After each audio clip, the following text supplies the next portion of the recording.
ইরানকে কি গোপনে কোনো শক্তিশালী সামরিক অস্ত্র দিচ্ছে চীন? তাহলে কি এবার সম্ভাব্য যুদ্ধের ময়দানে যুক্তরাষ্ট্র ইসরায়েলের বিরুদ্ধে আরো বেশি উত্তাপ ছড়াতে চলেছে ইরান? যে কোনো সময় আবারও শুরু হতে পারে যুদ্ধ, এমন শঙ্কার কথা বারবার জানাচ্ছেন বিশ্লেষকরা। তাই তো ইরানও পিছিয়ে নেই। এরই মাঝে ইরানের সর্বোচ্চ প্রতিরক্ষা বাহিনী IRGC তৈরি করে ফেলেছে শত শত ব্যালিস্টিক মিসাইল ও আত্মঘাতী ড্রোন। কিন্তু প্রশ্ন হলো, কি আছে চীন থেকে ইরানের দিকে আসা সেই জাহাজটিতে?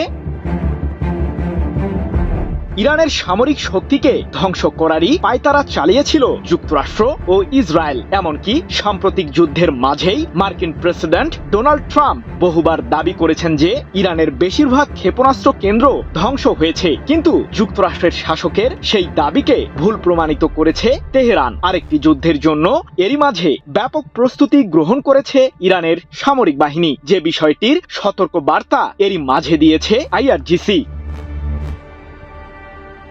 সম্প্রতি মার্কিন প্রেসিডেন্ট ট্রাম্প একতরফাভাবেই ইরানের বিরুদ্ধে অনির্দিষ্টকালের জন্য যুদ্ধবিরতি ঘোষণা করেছেন। তবে তার সেই দাবিকেই সামরিক উপায়ে জবাব দিয়েছে তেহরান। শতভাগ প্রস্তুত রয়েছে ইরানের সশস্ত্র বাহিনী, এমনটি জানিয়ে IRGCর বিশেষ ইউনিট খাতামাল আম্বিয়ার কেন্দ্রীয় সদর দপ্তর এক বিবৃতিতে বলেছে, আমাদের আঙুল অস্ত্রের ট্রিগারেই রয়েছে। ইহুদিবাদীরা পুনরায় ইরানের বিরুদ্ধে আগ্রাসনের পায়তারা করলে আমরাও পূর্ব নির্ধারিত তালিকা অনুযায়ী যুক্তরাষ্ট্র ইসরায়েলের গুরুত্বপূর্ণ সামরিক স্থাপনাগুলোতে কঠোর হামলা চালাবো।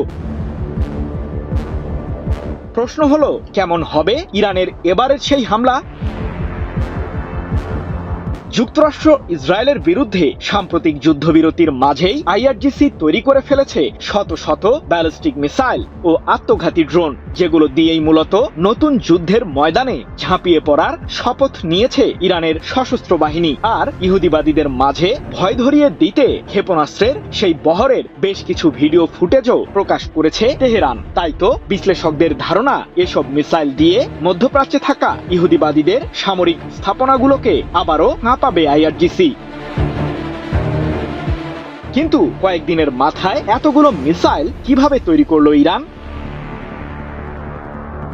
যুক্তরাষ্ট্র সহ পশ্চিমারা বহুদিন ধরেই দাবি করে আসছে যে জ্বালানি তেলের বিনিময়ে ইরানকে মিসাইল তৈরির জন্য প্রয়োজনীয় রাসায়নিক পদার্থ দিয়ে সহায়তা করছে চীন। এবার মার্কিন প্রেসিডেন্ট ট্রাম্প নিজেই জানালেন, চীন থেকে ইরানের দিকে আসা একটি জাহাজে তেহরানের জন্য উপহার পাঠিয়েছিল বেইজিং, যা যুক্তরাষ্ট্রের জন্য ভালো সংবাদ নয়। যদিও ইরানের পতাকাবাহী ওই জাহাজটিকে হরমুজ প্রণালীতে আটক করার দাবি করেছে মার্কিন সামরিক বাহিনী। 24 এপ্রিল এক প্রতিবেদনে বিষয়টি নিশ্চিত করেছে ব্রিটিশ বার্তা সংস্থা রয়টার্স।